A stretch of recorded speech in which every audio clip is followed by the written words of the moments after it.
Yes. Well, as you can tell, it's being recorded. So if you don't want to be recorded, please turn your camera off. I was going to say, please stay muted during presentations, but there's only a couple of people here, so don't worry about it. We have a couple of speakers from all around the world later on. But just to say, this is the National PID Strategy Interest Group session. It says repeat session there, but there are quite a few different presenters, so it's not quite a repeat. It's a second session really. But we're looking at equity challenges for national PID strategies today. I'll probably skip over this very quickly because you've probably seen this a few times, and you're not new RDA members here, but welcome if you were. In the first session, we had this structure, and which is similar to what we've got today. Josh couldn't do the session highlights for this session, so that's slightly different. And this is the planned agenda for today. So that goes over there, the writing there. So sorry, Arturo's just replied to me. I'm gonna have to ignore that for now. So the collaborative notes I've shared in the chat window. So please add your details in there, and this is actually again the agenda in a bit more detail. So I'm going to give an introduction to the interest group and update on the activities that have been going on. I should have said it's just me today, I'm afraid. Other co-chairs are otherwise engaged, either flying, traveling events, or asleep, I hope. I'm going to give some session highlights on other PID sessions, and then the interesting bit is to look at the equity challenges for national PID strategies. I'm not sure how Arturo is having problems to access the site, but he has provided some slides. Ricardo from Chile, Siobhan from India Statistical Institute, Joy Owango. Unfortunately, she couldn't make it, but I've kept her on the agenda because she's produced some slides. She has done a recording, but unfortunately it's 42 minutes long. So I'm going to share the link in the slides. So please feel free to watch that afterwards or at another time. And Melroy, who gets a gold star for attending both of these sessions. And then we've got an open discussion and a summary at the end. So I would have been sort of switching between myself and John Aspel, the other co-chair, but like I said, he couldn't make it, so it's just me. So you're probably going to get bored of my voice before we get to the panel session. But welcome to this National PID Strategies Interest Group.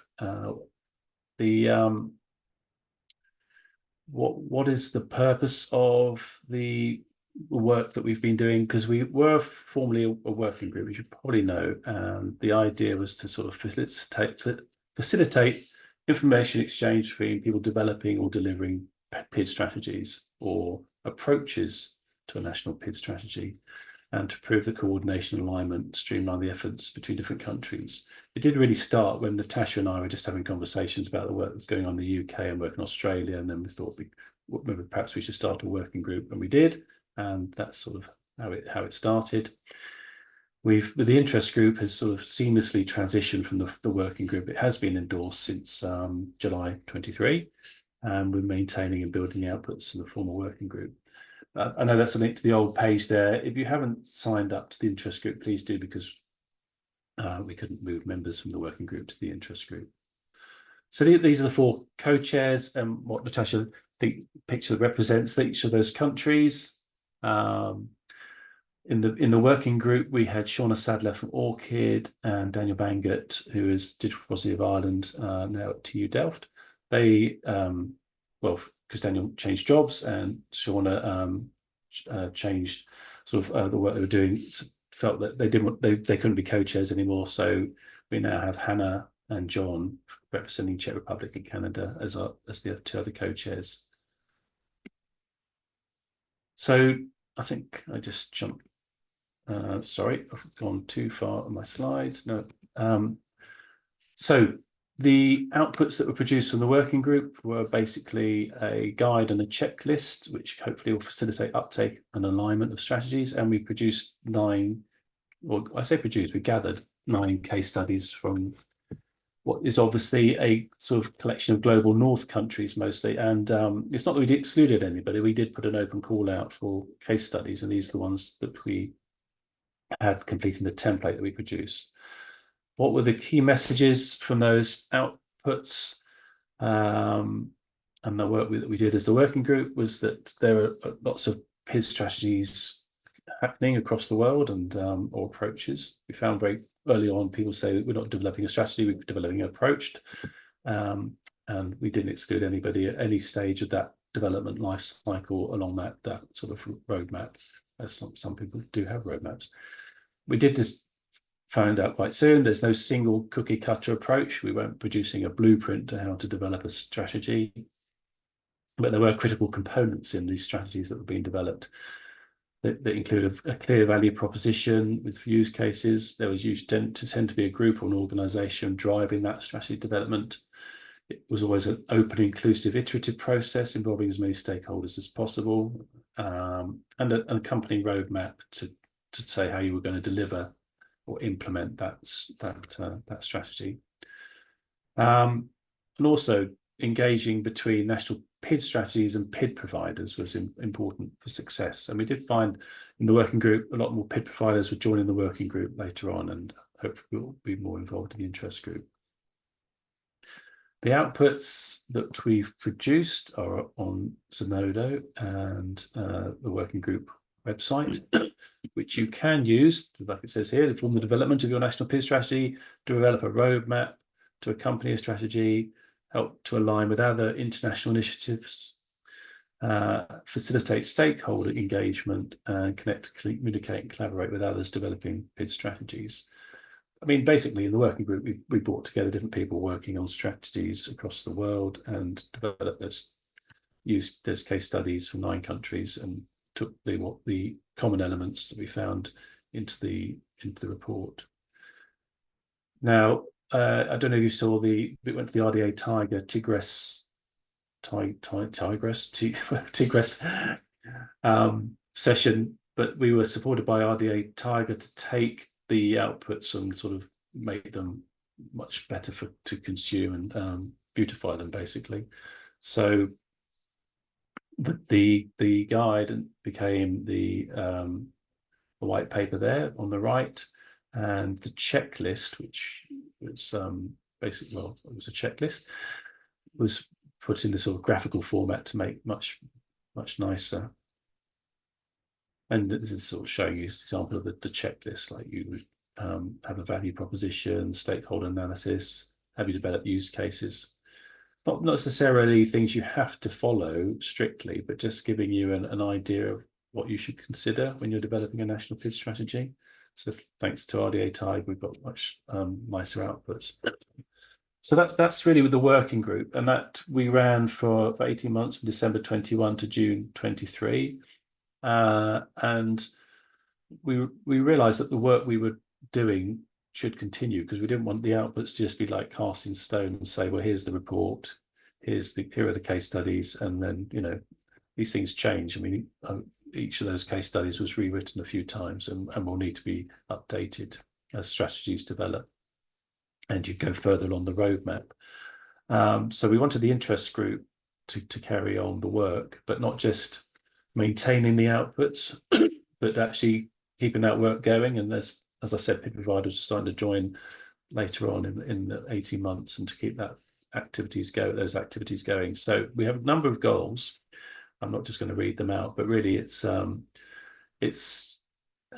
interest group will facilitate that information exchange between people, those developing or delivering strategies through meetings and presentations, and also that engagement for developers of PID strategies and international PID providers, which we may not have done as much as we could have in the first as a working group. Hopefully do more as an interest group, having those focused conversations and exploring possible opportunities to work better together. We do want to work with the members of the group, not just sort of down to the co-chairs to decide these things.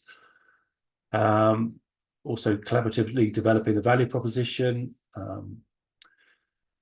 look at a lot of activities, and this is what I was saying about for members to decide on focus areas, and there's possibilities of focus areas listed there: value proposition development, governance and service models, capability maturity models, mapping the policy landscape, all those sorts of things, and talk about whether we could create a website to share some of the strategy information more easily, how to get in contact with people, somewhere you could go to, point people to.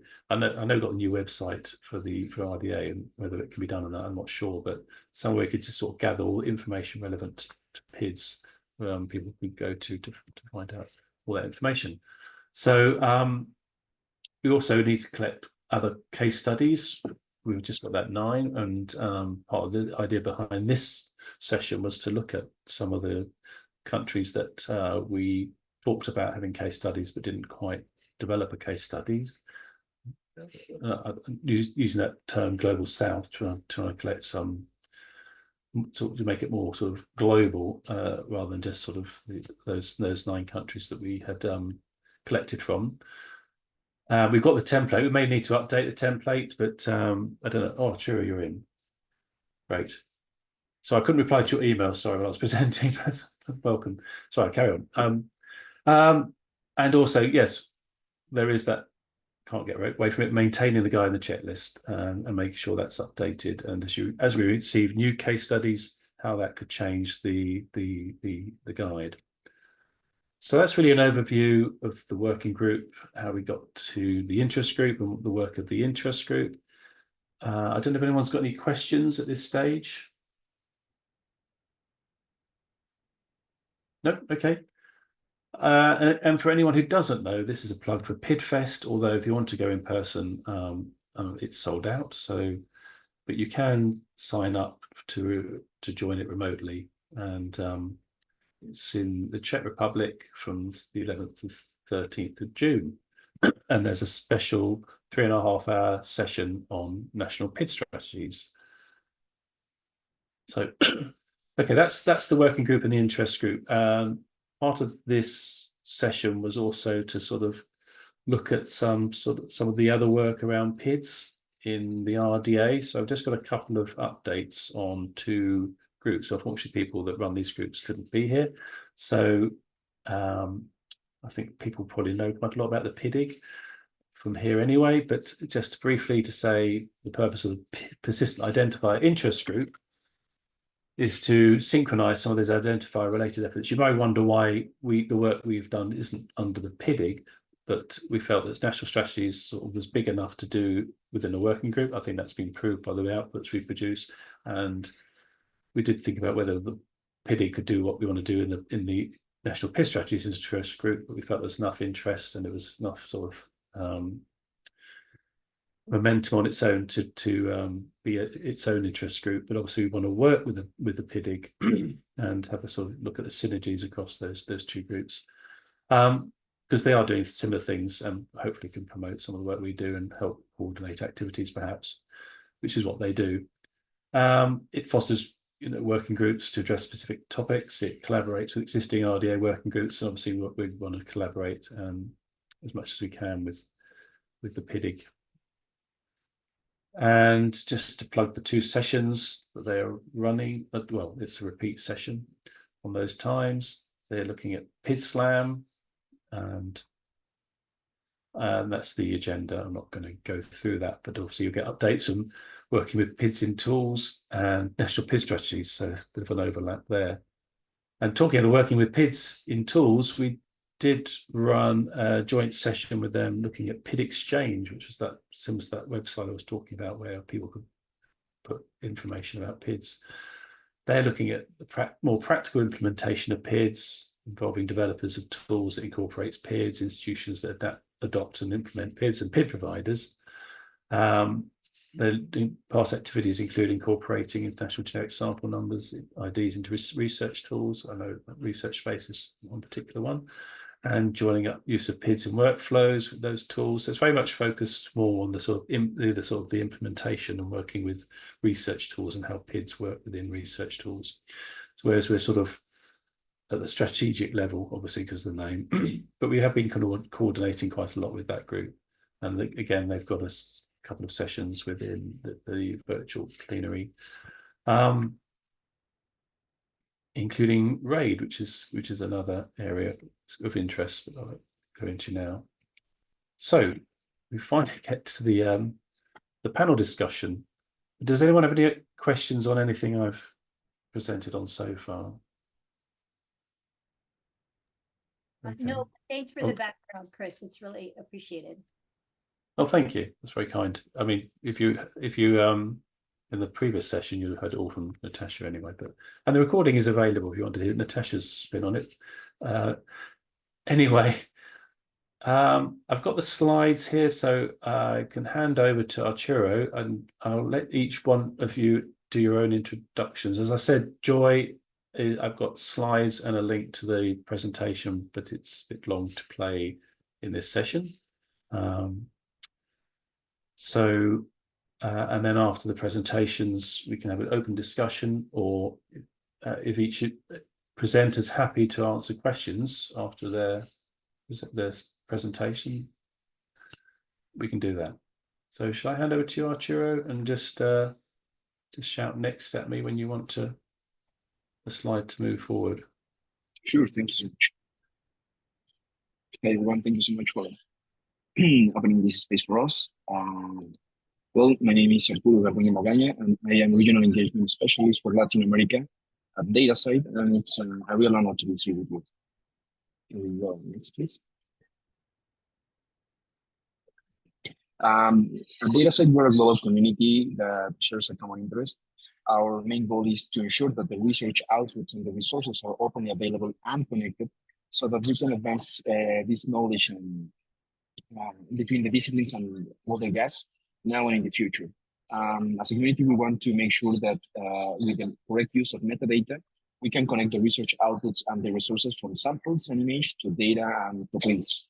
We foster to enable the creation and management of persistent identifiers or PIDs, particularly the DOI, and to integrate these services to improve the different research workflows, and of course to facilitate the discovery and reuse of the different research outputs and resources. Next, please. But first of all, how can we ensure equitable access to our services so that research from all around the world can be connected? We made a consultation with the community, with our regional expert groups, and we discovered these three particular issues. First of all is the lack of underlying infrastructure in different regions, also the limited awareness of the value of the PID infrastructure, and of course, one of the most common issues are over the globe, the financial barriers. Next, please. So with that in mind, we launched the Global Access Program last year with the support of the CCI, the Chancery Initiative, to promote more equity in the global research ecosystem. We want to expand access to the research outputs and the resources, particularly in the underrepresented regions, which are Latin America, Middle East, Africa, and Asia. And this program aims to support the participation of different researchers in the global scholarly community, and of course to enable more collaboration and innovations in the different regions mentioned, but of course connecting with all over the world. Next slide, please. The three pillars of the program are the community awareness. So for this, we have launched two particular programs this year. First of all, the Ambassador program with passionate advocates of DataSite in these particular regions mentioned. Also the launch of the consortium partnership program that aims to foster the collaboration between the different consortium leads and the organizations all over the globe. And of course, the traditional webinars and regional events where we are participating constantly and of course offering constantly. In terms of the infrastructure, we have prepared the landscape analysis to understand the current state of the different infrastructures and awareness and adoption of persistent identifiers, of course, in these particular regions. And we are fostering, of course, the collaboration with different service providers, which are our main allies in this goal. And finally, we have launched the Global Access Fund with a call for proposals from these particular regions, mentioned before, with the idea to incentivize the adoption of these open infrastructures and the different services of DataSite, and of course to raise the awareness of the persistent identifiers in these particular regions. Next slide, please. In terms of these call for applications, it was open from September to October 15.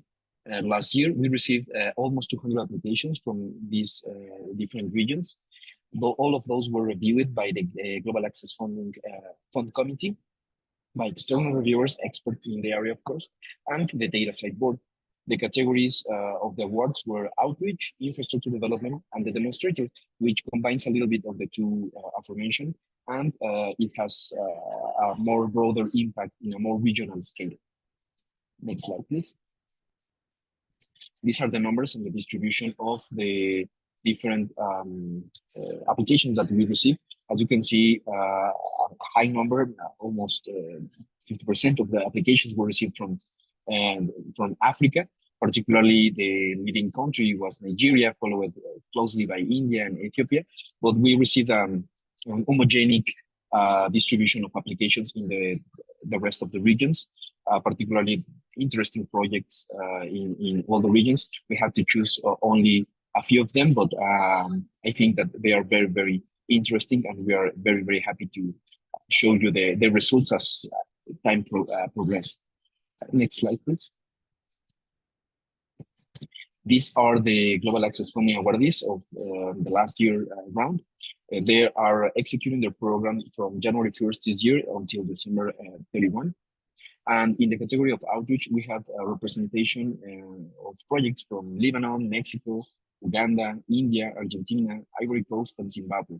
As you can see, they are very different and very interesting institutions that are fostering the adoption of persistent identifiers and, of course, the different dataset services across the regions and the countries. For the side of the infrastructure, we received awarded two particular projects located in Indonesia and Georgia. They will execute the development of infrastructures to adapt and, of course, to implement new features of the different APIs or different services related to persistent identifiers. And the three demonstrators are located in three different regions. For the Middle East and Asia, the CNUDST in Tunisia. For the part of Africa, it was selected the EcoConnect Research and Education Initiative in Nigeria. And for Latin America, the University of Sao Paulo in Brazil. They will launch different projects related to the adoption and implementation of a national consortium, for example, or for the case of Tunisia, or the implementation of a data repository dedicated to the Amazon to provide a lot of data information and curated information that will be openly available for everyone interested in it. If you want to receive more information or see more information in more detail about these projects, there is the link. And of course, I understand the slides will be shared, so you can access with the DOI that is provided in the below part. Next slide, please. But all of these cannot be made without the support of the different individuals and organizations that have been supporting us. And now we are also opening a new call for support. And we want to invite everyone who may be interested to support us and to join this initiative, to take a look and, if possible, to support this initiative with the different categories that you can see on the slide. We have 4 different categories depending on the tier that you want or that you could support. This will enable every contribution will enable us to support more projects as time goes on, and of course to provide more visibility on the current projects that are being executed. So we invite you to take a look on the link provided below, sorry. So you can take a look on the different projects, and if possible, we want to open the possibility to have any contribution and collaboration for this Global Access Program. Next slide, please. And finally, to resume the participation, we want to refresh that we're working with local partners and stakeholders in the side of training, in training of topics such as metropolitan management, data citation, and poster management. But also we are supporting the development of new tools and workflows that can enable the streamline and connection of the different research life cycle. By the end, our goal is to help to create more equitable and inclusive research ecosystem, providing the necessary tools and resources that the researchers and their communities will need to share and connect their work. So we invite you to take a look at the different resources that we provide. And if you have any questions, next slide, please. You can contact us at info@datasite.org, and we will be really happy to share with you any information that you may want to inquire. Thank you so much. Thank you, Arturo. That's great. Does anyone have any questions for Arturo?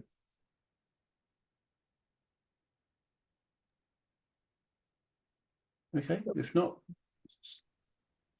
sorry, was that a question? No, this is no questions. Oh, Thank you for the okay. information. Okay.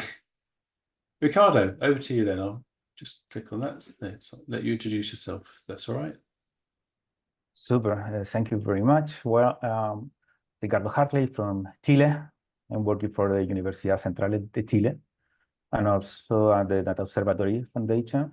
I'm a histology teacher by itself, so this is my second life related to open science, open data, and etc.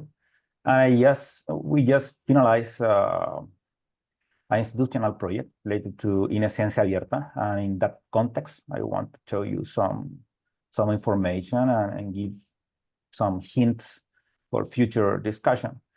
And right now, I'm just in the advisor figure to the new unit that my university create after finalizing the project In Ciencia Abierta. So every link and info is also in the slides if you want to check it out later on. Next one, please. In Chile, there is a national level policy, or we can see a national level policy and institutional level policy. So we got a policy related to open data, which talk about fair, which talk about some requirements of documentation. Plan de gestión de datos is research data management plan, and also give some hints to work the interoperability between repositories. So every link is there if you want to check them. And they say they want to promote the open science practices by this national agency. They giving some hints and some education related how to work with data and research, which was very difficult to us in the open science context, talking about practices, and the practices belong not just one community, instead a diversity of community. So we can see that in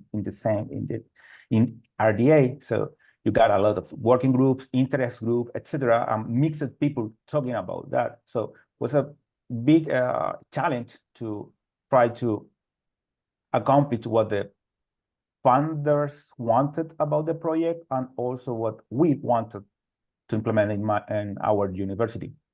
Next slide, please.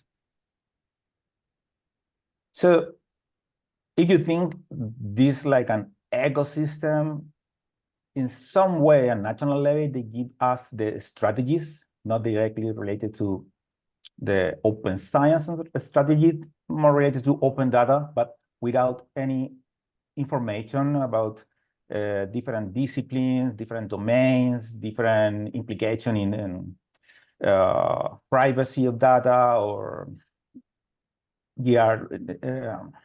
sensitive data, etc. So it's just a primary shelter. Thinking that then data policies could be implemented. Even the roles of data stewardship, research data management, data chief officer is not mentioned in any national level. So we try the university to talk about this in our open science policy, which is accessible through Synodo, and our interoperability metadata declaration, which is also in Synodo, and also is our data management plan, to make improvement about it, to make it open to another communities, and also because we saw that almost every information or document is in English. So I'm trying to speak my best English here, but clearly for me it could be more easier to talk in Spanish. So we're trying to collaborate with the community. Of course, on the other levels, data repositories, what we create, data object, community, and other actors. Another difficulty related to the national level is that they mix articles to the green pathway and also with data. So there is not real clarity or hints how to approach both different kind of objects. We know they could be in the same repository, but must imply different kind of strategies. Next one, please. Because finally, we want to, at least in my university, we want to have the best traceability of every research product, not only articles, implementing some persistent identifier. I showed some of them here: archive, BF, Wikidata, ROR, if we're talking about universities, or DOI, we're talking about the object itself, and some kind of transparent layer to know what we're working on, and also to give them attribution and value for the researcher and also for the institution. But as far as I see in all talks here in RDA, it's super clear that we need new roles related to data creator, data contributor, data stewardship. Even now, some community are talking about data shepherd, data custodian, etc., which are not in our strategy. So who is going to become responsible to implement this is not yet clear on national level. I guess this is one of the talents to continue the implementation of PID, to know why we need persistent identifier, more than it's a common agreement that we need to identify some object, but why? And for us, it was super important the why, because next slide, please. Thank you. To see what we are producing, what are the challenge related to content. We're using OpenAlex, our primary source of research outputs. And as you see, if we look for archive, through archive to obtain the metadata information, we got just, for example, 35 objects in January. But if we go to ROR, R, it's 24. And we have been swimming around why is this, why we don't have the same number than appear in Web Science and Scopus and etc., the classical source of information. We just realized, next slide, please, that the non-declaration of information related to the metadata, both internal and external one, is they present a lack of quality. I mean, if I go to data site information, almost 85% of all the data sets or related info from Chile, they don't have any info about the license. If I go to Crossref, this is article. In the top image is the information from the journal, and it says it's Universidad Central de Chile. However, if I go to the metadata from Crossref, is that no information about the affiliation. So I can't obtain that information. And in archive, they have been doing a super nice work. However, you were talking about the communities, no? And they are talking about archive with Chile consortium, the opportunities they are pushing, etc. We don't belong to the consortium. However, we create info how to create archive. We talk with ROR to change our university name because it was not correct. So we pass from the left status, Central University of Chile, which is not the name of the university, to Universidad Central de Chile, which is the correct name. So we can now associate every researcher from our university to the correct ROR and to identify them in better way in OpenAlex or any other platform. But it's not being evaluated by the community. As you see, the news is just related to the consortium and not the community effort. And I guess that is a very important area that had to change. Next slide, please.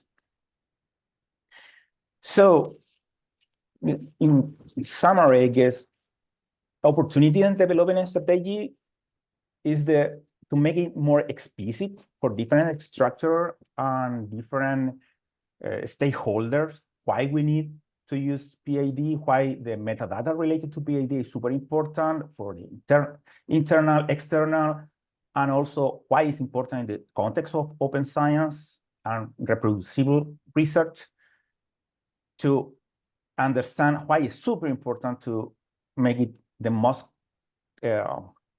complex possible, and accept the introduction of new roles. I'll tell you, data stewardship, data chief, data curator, etc. Thinking to this research integrity that PID could participate to improve it at the practitioner level, at the evaluation and indicator level or impact evaluation level, and also related to the product itself to favor the reuse. I guess this is the last one. Yep, this is the last one. Well, thank you very much. Thank you, Ricardo. That's great. Does anyone have any questions?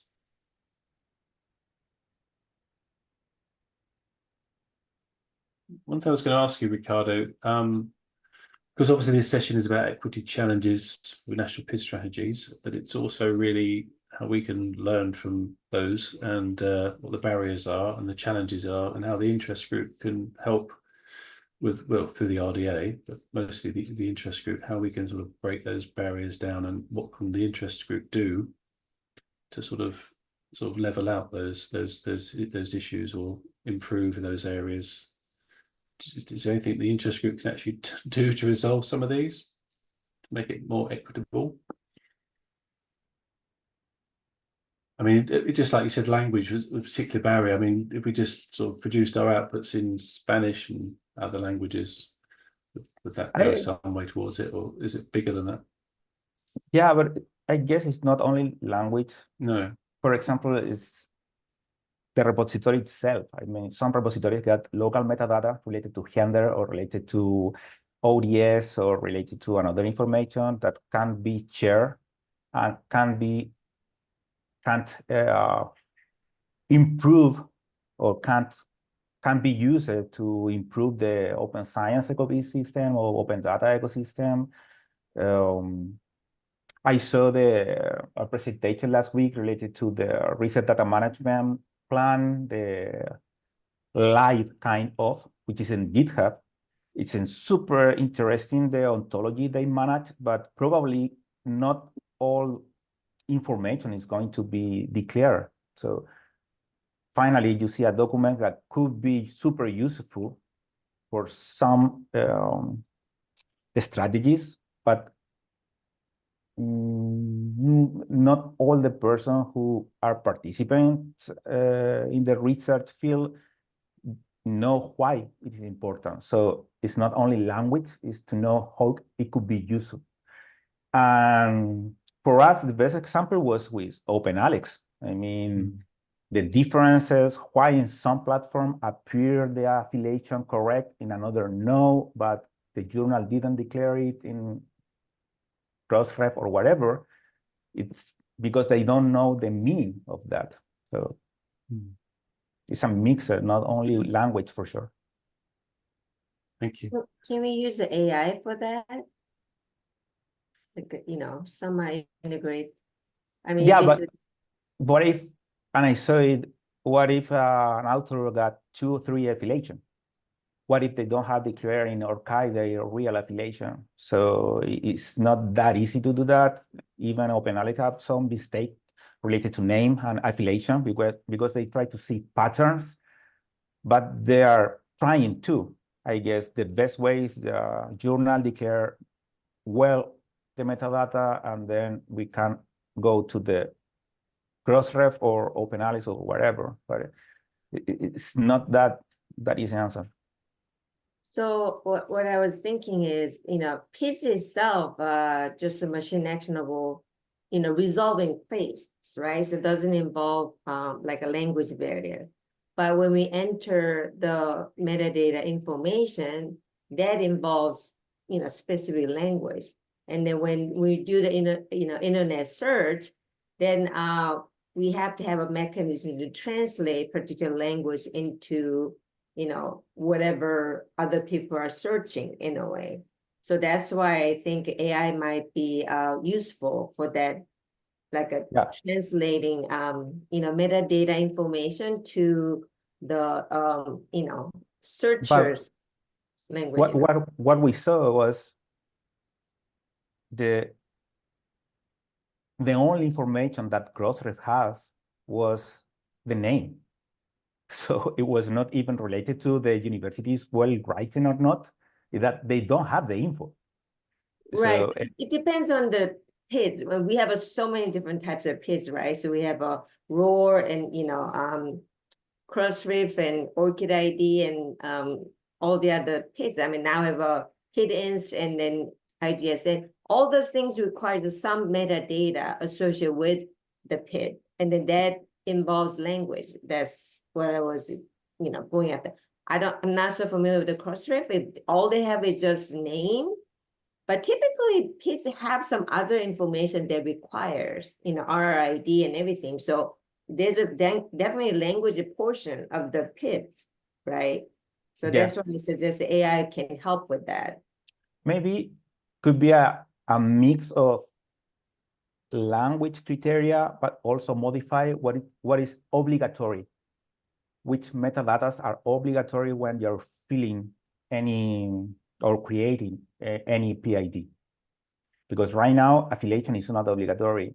Or in ROR, you got info, the geodata, the localization is not very clear which localization you have to put it on. So we have universities, which the central, in Chile, we had universities who had 3 faculties in different cities, but they can't declare clearly from which of them are coming that research output. So I guess it's a mix of both to know really what we have to fill and also the language barrier that could appear. Right. So I just shared the link about desirable characteristics for PIDs, recently published by, Chodaki and Todd, maybe, yeah. So, when we develop this kind of strategies for creating a maybe new PID category, we could kind of incorporate those things. I mean, everywhere, pretty much every field, there's an AI component of it, and it can be improved if you apply it right.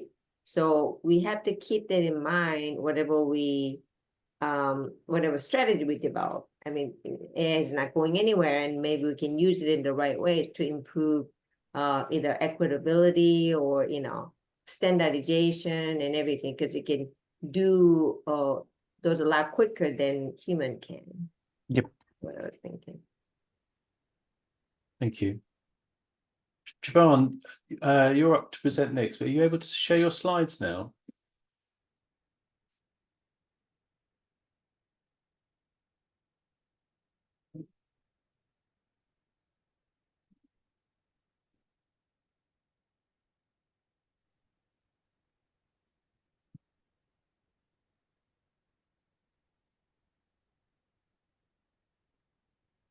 Brilliant.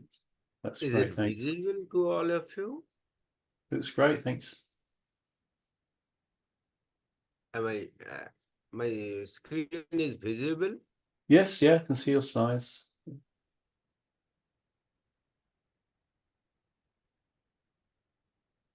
Okay. Okay, that's fine. So Brilliant. Thank you. actually, I'm going to discuss about the equity challenges for national PID strategies from an Indian perspective. Myself, Jeevan Kapoor, belongs to the Indian Statistical Institute. I'm basically an information specialist, habilitated digital archivist, and a founder member of R3 Data Editorial Board. I got my PhD from India, and then I was the visiting fellow of ICTP Trieste, Italy, sponsored by UNESCO. I'm basically impatient to build the capacities of R&D organizations for digital scholarship through open science infrastructure. This is my core area of interest. I have been serving the institute for more than 10 years and also acting as a nodal officer of Indian Research Information Network System. This is all about I'm belonging in the currently member of DataCite FAC expert team, and no doubt, as you mentioned earlier, India is getting more relevant place to implement such things of gap and other things that is already being implemented in India. So I'm going to present my discussions as well as in the context of data repositories in India for implementation of PIDs and other aspects. So I'm going to my next slide.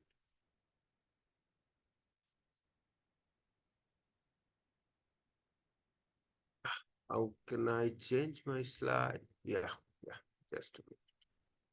Just a minute. Yeah. So prior to the discussion, I will give some points about the components of national PID strategies. So the critical components include the access and inclusivity that ensures equitable access to PIDs across different institutions, regions, and communities, particularly those with limited resources. And at the same time, such smaller, underfunded institutions are also there, and repositories are running without sufficient funds from the organizations in developing countries, including India. Another point is the digital divide. Digital divide actually it bridges the gap between well-resourced institutions with advanced digital infrastructure, and some other institutions are there lacking such resources which can hire consistent use and management of PIDs. This is more acute in and severely affected in Indian context, in developing countries also, but in India also it is it can be useful.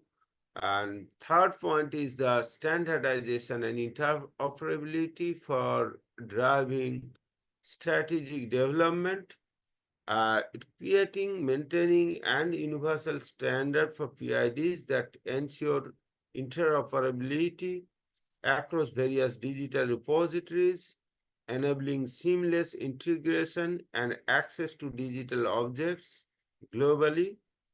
So another technical infrastructure, providing the necessary infrastructure and technical support for implementing the PID systems, especially in less technologically advanced regions in India. Some other regions, India, you know, a big country, and some region is mostly the northeastern part of the India. that is deprived from any other facilities and technologically not so well advanced. And that's why this discrimination in different regions within the country is strictly and very prominently visible. And another thing is that the accompanying roadmap outlines practices, steps for implementation. These are the things to be considered while discussing the national PID strategies for India.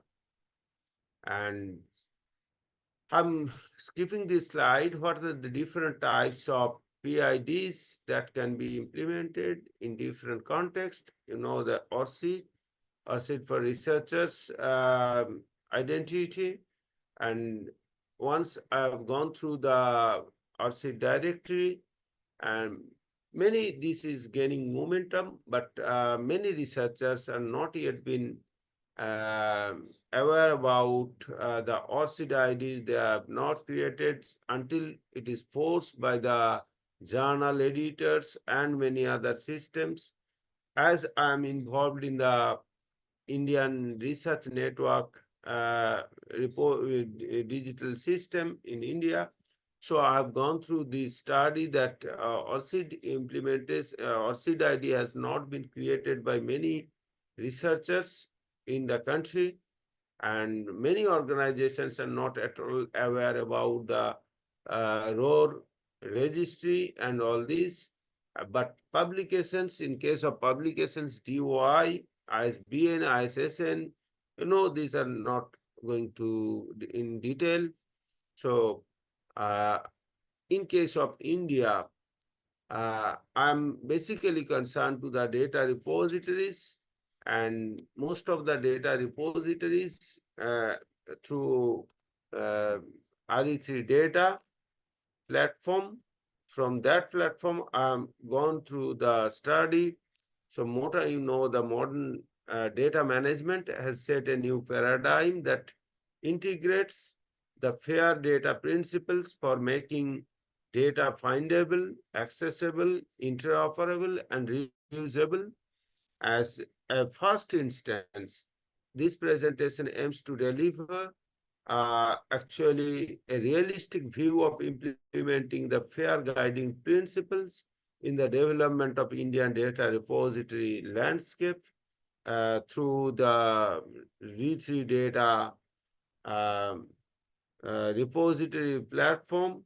And this registry is giving this output accordingly. I have decided and presenting this scenario.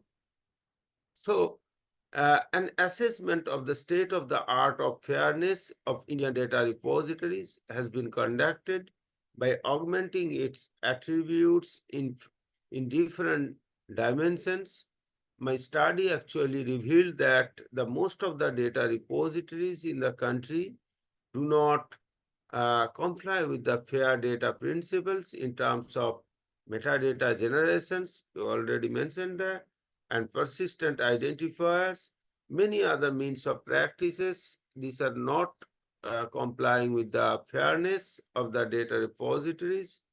Almost all the Indian repositories basically provide access to their digital resources without having persistent identifiers. This is very important and crucial issue. Most of the repositories provide access their digital resources without having any persistent identifiers, and they rely basically on the traditional practices via open URL, where the hyperlinks even are either changed frequently or location paths are broken. That means no longer exist. So frequently, I'm facing the same problem in the Indian data repository landscape. Most of the data repositories are not getting accessible through this registry, RE3 data registry, because of the changing of their URL more frequently.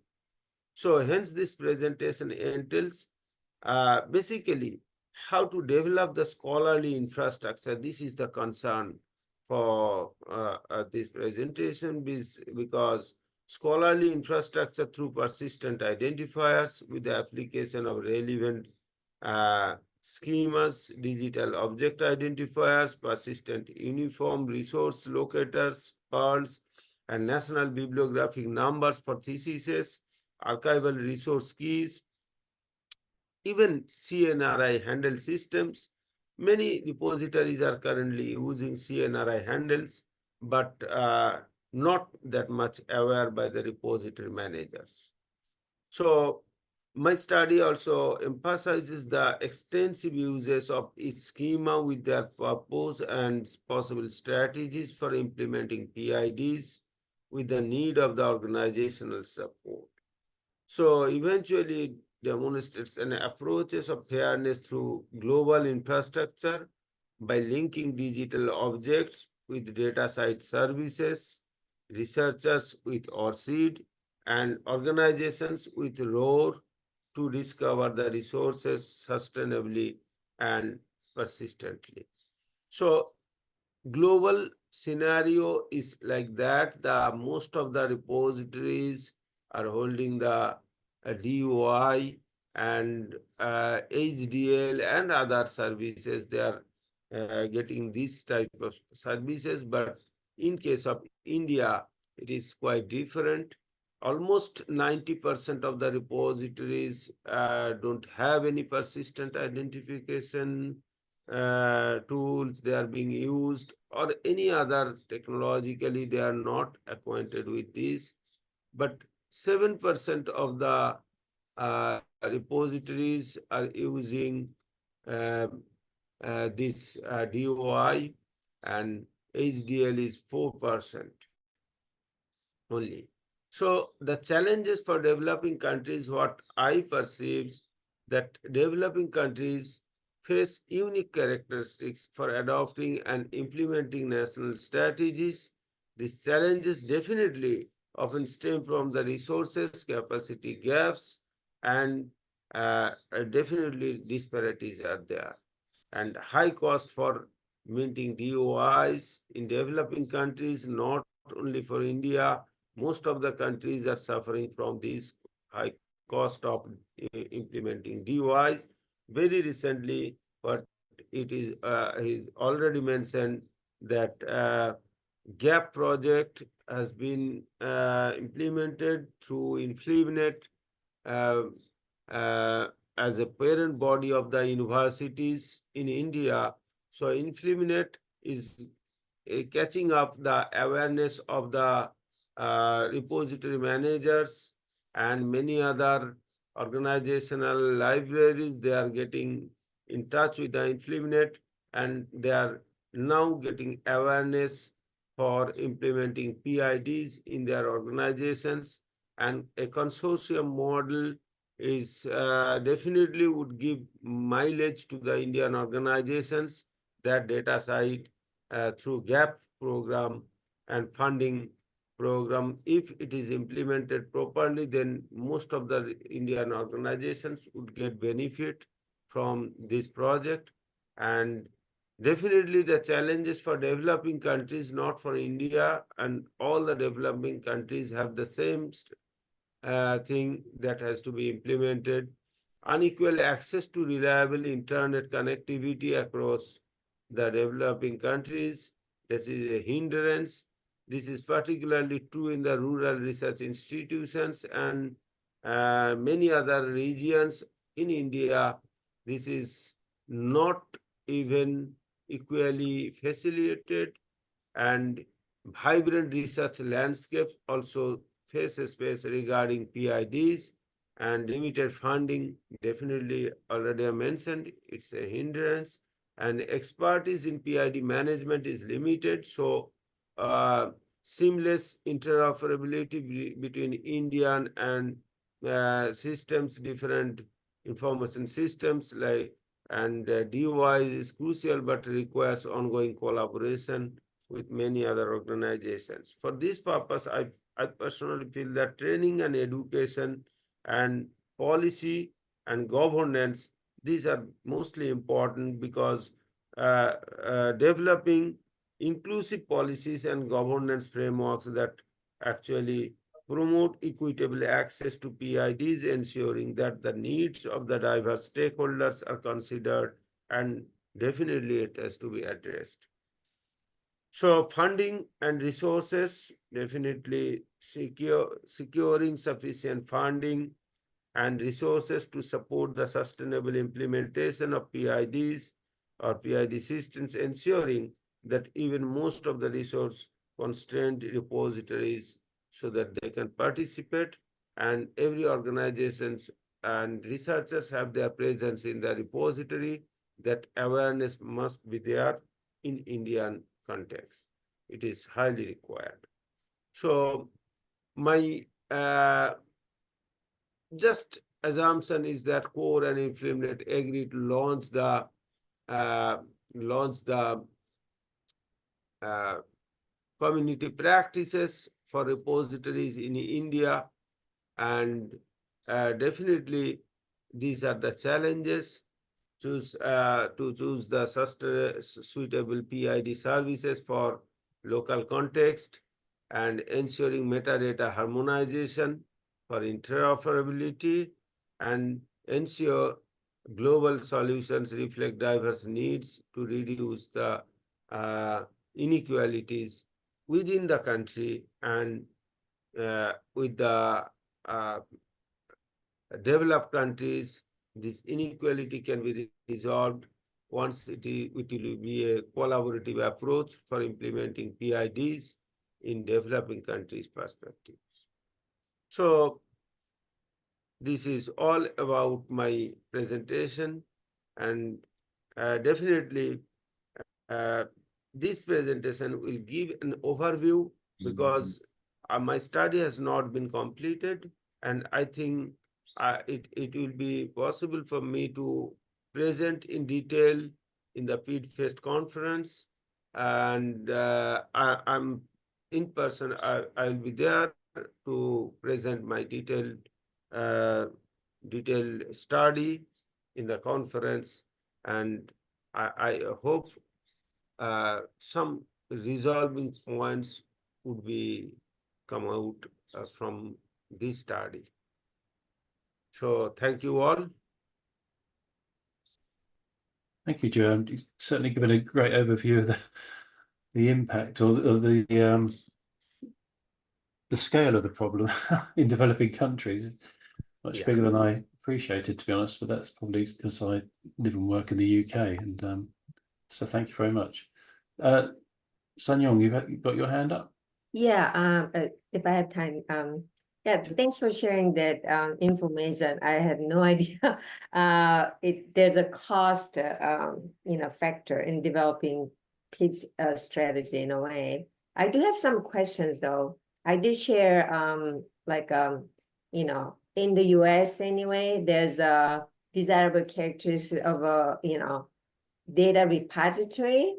And just giving you as an example. So you shared one slide showing that like a majority of the repositories don't have PID, right? And are they all registered at v3data.org? Yeah, more than 49 repositories are registered in the D3 data registry, but all those repositories in India are not having any PID system, and they are mostly handling with some cases they are having the handle system, CNRI handle, but no DOI and other persistent identification tools have been used in the repositories. But see, those who will be qualified as a storage platform, not as a repository. So is there any like a definition of repository or certain criteria to be classified as a data repository? That's why I shared this desirable characteristic. There are certain criteria, at least in the US, set up by NSTC, and typically those apply to most repositories.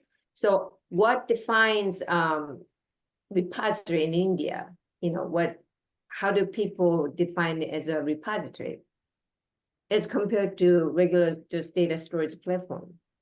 that doesn't have Yeah. to have a PID or anything like that.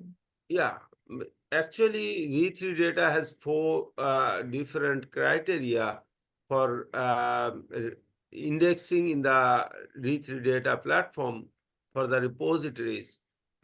First criteria is there must have some minimum 10 to 20 data sets available in the repository. But those repositories, metadata structure must be there. But thing is that no, if those repositories doesn't have any PID system or anything else, those repositories can be indexed in the R3 data platform. But your question is most valid, that how we can define the repository instead of data bank or data storage system. So repository definitely should have structured metadata, and all these workflow, repository workflow must be different than the uh, uh, data bank or data storage system. But in case of India, most of the document repositories are also holding some data sets in the same repository. But in case of once there are not less than 20 data sets are available, we did not register or index those repositories in the R3 data platform. So do they curate the data at all, or do they just accept, whoever deposit data set? In I don't want to take too much of time. If there's another presentation, you have to go on. So I Right. just want to give Melroy some time, but yeah, carry on, Senor, please. So yeah, I'm just curious. I mean, there's some free PIDs like Orchid or Roar, that at least you can identify authors or data creators and the institution and everything. But I understand data. I didn't realize data set is so expensive, but maybe it can those would be kind of separate issue, but it's I'm trying to understand the structure of the data repository. Do they just accept any data set without any curation process then? Curation meaning like converting the file into open file format and capturing some information. His is one of them, but the metadata, which it can be just keywords kind of thing. Minimum.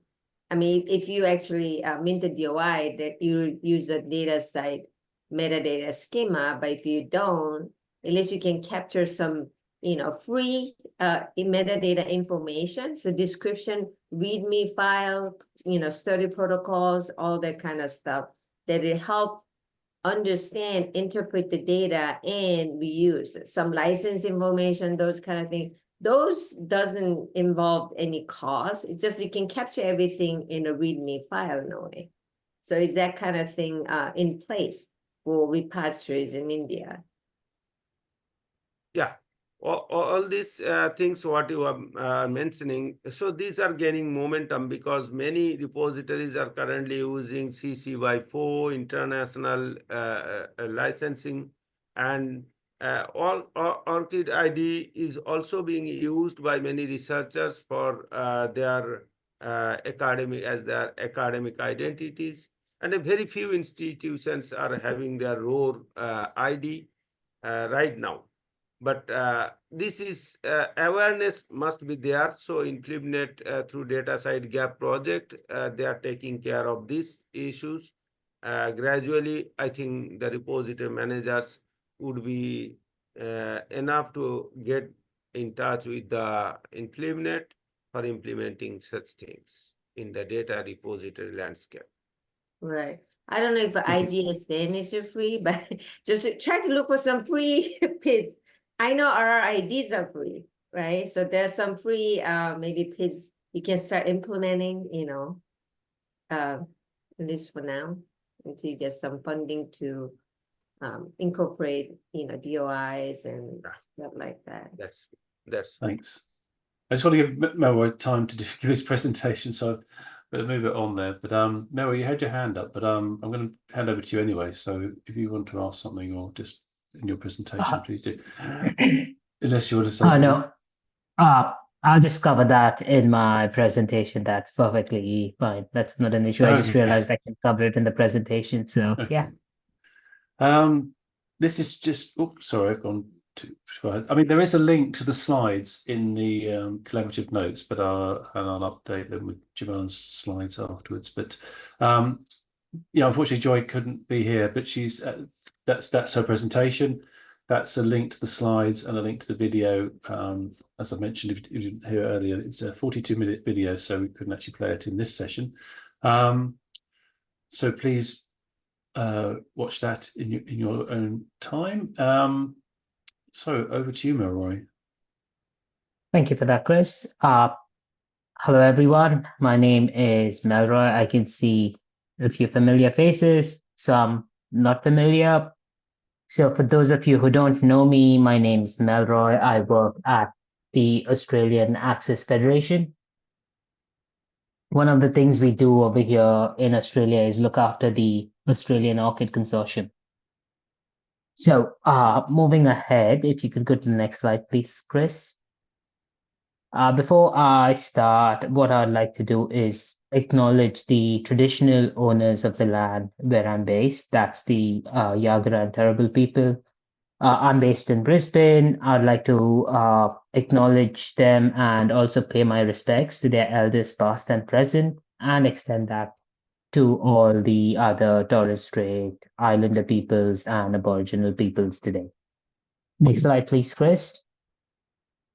Right.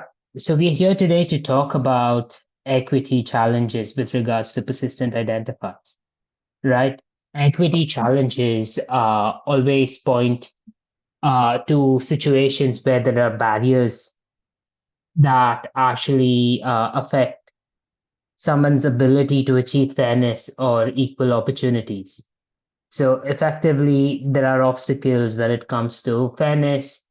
And one of the things that we've seen, and we've seen a couple of presentations now, we've seen how we've talked about some of the equity challenges associated with PIDs. If you could go to the next slide, please, Chris. The first one is cost barriers, right? So there are costs associated with PID adoption. We might say, oh no, persistent identifiers are free. I mean, ORCIDs are free for researchers. Of course, they're free. It doesn't cost researchers anything to get an ORCID. However, for institutions to make use of that ORCID ID and the record that the researcher's ORCID record, they need to have membership fees. They need to be able to, and even if that is made free, they still need to put in development time. They need to either have a vendor system, they need to design an integration that allows them to communicate with ORCID registry and their system. So it all costs. Then another thing is with regards to using persistent identifiers, like say minting DOIs. There's always costs associated with it, especially for LMICs, because mostly it is always costed either in US dollars or euros. The conversion rates for these countries aren't always the best. And so then it becomes quite a big cost for them. Could we move on to the next slide, please, Chris? Another thing is that I'm afraid of is monopolization, right? Because if we are to say that, look, we want to have PIDs as the de facto standard for tracking of research outputs, for looking at research impact. I mean, persistent identifiers have it all. They're persistent, they identify a particular research object, you can track it, you can look at how its impact, you can look at the relationship between other persistent identifiers and that research object itself. However, making it as a global requirement, we need to also look at how those that cannot implement it are affected. if there are countries that cannot afford to implement persistent identifiers within their research systems, then they will always not be able to harness what we call the entire power of PIDs, especially the interconnectivity, because they wouldn't be able to get that sort of visibility for their research as well as the perceived credibility that comes with implementing persistent identifiers. And then the level of trust that comes with those linkages of persistent identifiers is also absent. And most LMICs already struggle with lower visibility and perceived credibility. Next slide, please. Right. And then and this is my last slide. So one of the things that I look at is also the misalignment of funding and policy. So, and this is particularly relevant not just for low and middle income countries, but even in well-developed countries, you have large organizations and small organizations. You might have a policy coming from the funder that says, look, PIDs are mandatory and organizations should actively use it for research fundings. You may have smaller organizations that might not necessarily be able to implement it due to cost constraints. And what that means is for the larger organizations, yes, there is a cost associated with it, but it is something they can absorb and move through. For smaller organizations, might not necessarily be the case.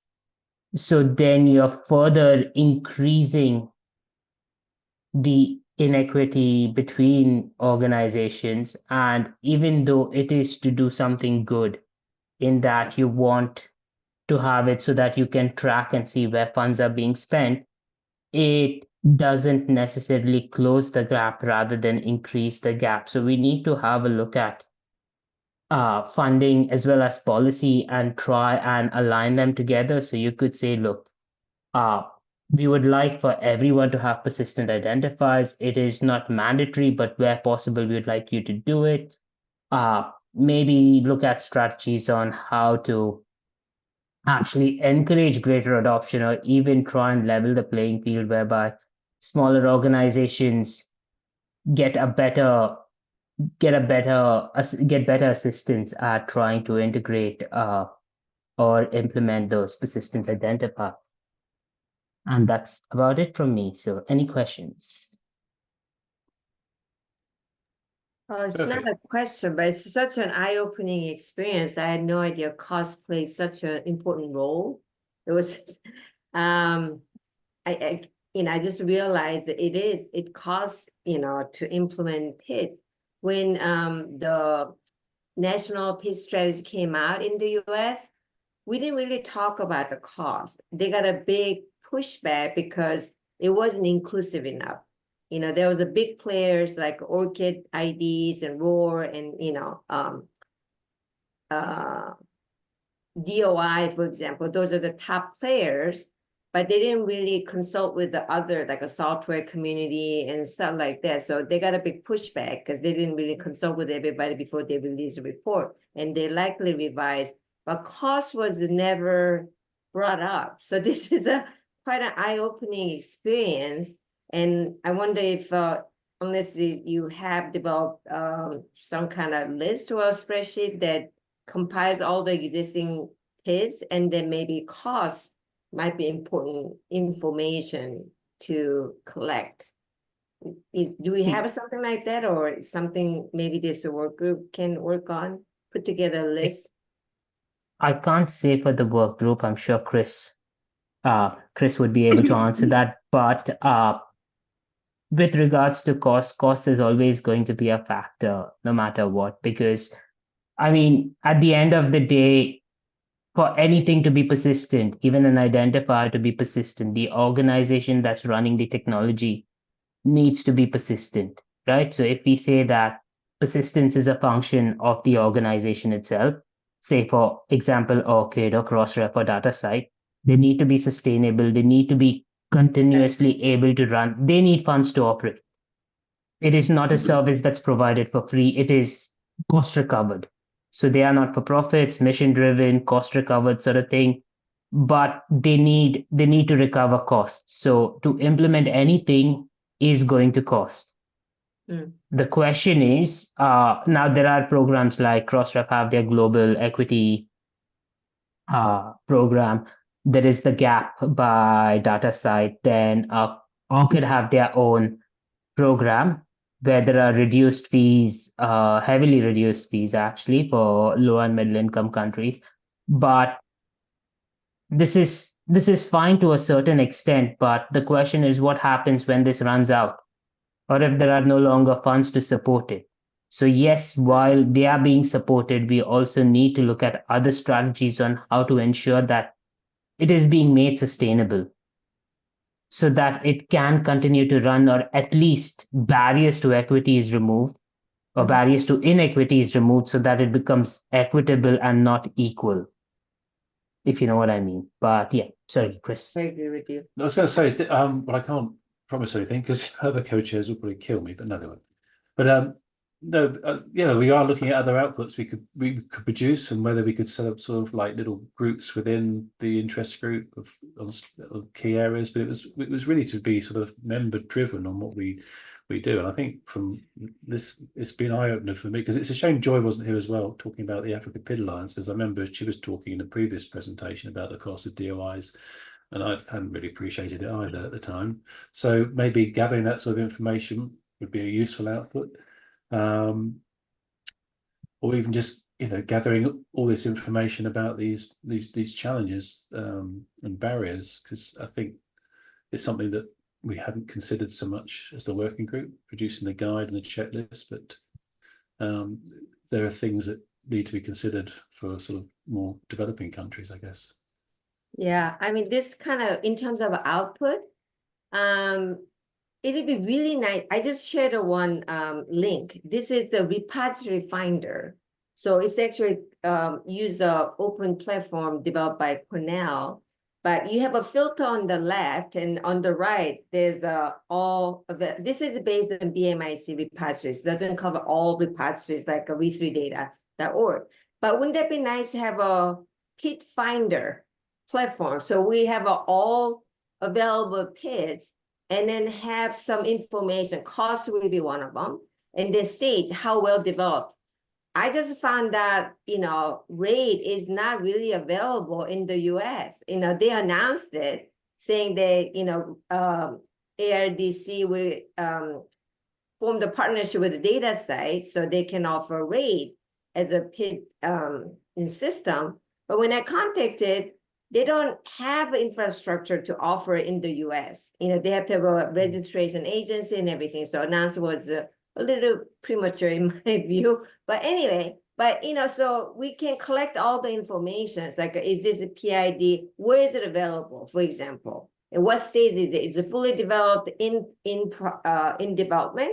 And how much does it cost? Is it free or, you know, for fee? And if it's for fee, how much it is? I mean, those kind of information will be really helpful, you know, for not only just for developing countries, maybe, you know, other countries as well. So that could be a really nice output this interest group, working group can generate, just, you know. One of the problems is these things are always great, but then you've got to maintain them to be up to date and relevant. That's another issue. I suppose the interest group doesn't have an end date, so we can, you know, maintenance. I'm aware of the time. We've only got a minute left, so I'm probably gonna have to wrap up now rather than sorry, don't have much time for discussion afterwards, but I tried to get the questions and discussion between the sessions. But I'd like to thank everyone, all the presenters for coming along and giving such great presentations, and people came along. Thank you very much for coming here. But just, I mean, we've got 1 minute. Does anyone have any burning comment or question you want to say?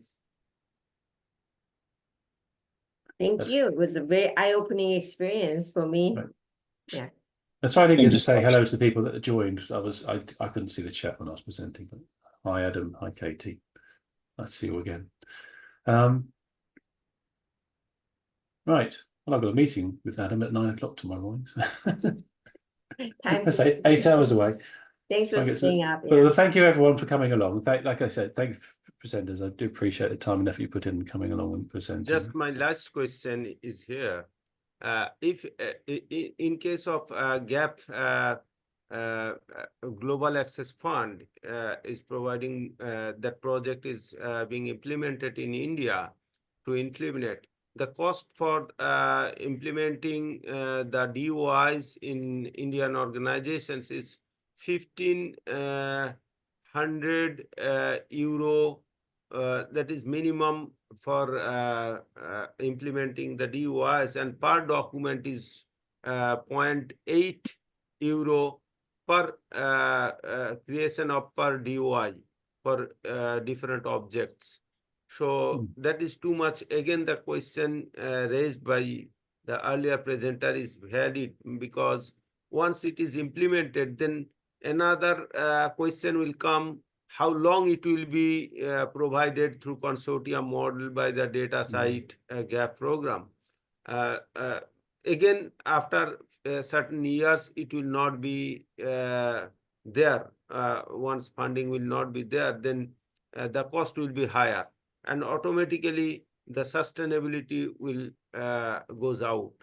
So that's why it has to be considered as a valid agenda for implementing or giving some benefits to the developing countries and lower income countries from any other parent organizations or funding bodies. Thanks, Joanne.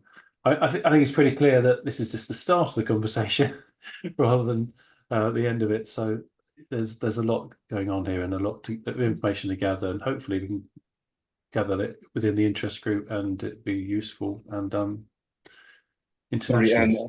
happy to answer any question for Jivan or anyone else related to the Global Access Program, the Global Access Fund.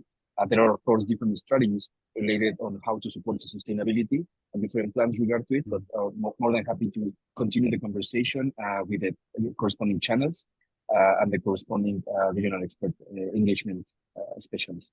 Well, if you're not a member of the interest group, please sign up and continue this conversation. But I'm going to have to end it there. I'll get into trouble with the RDA. But thank you very much. Nice to see you all, and hopefully see you all again soon. Bye. Bye for now. Thank you.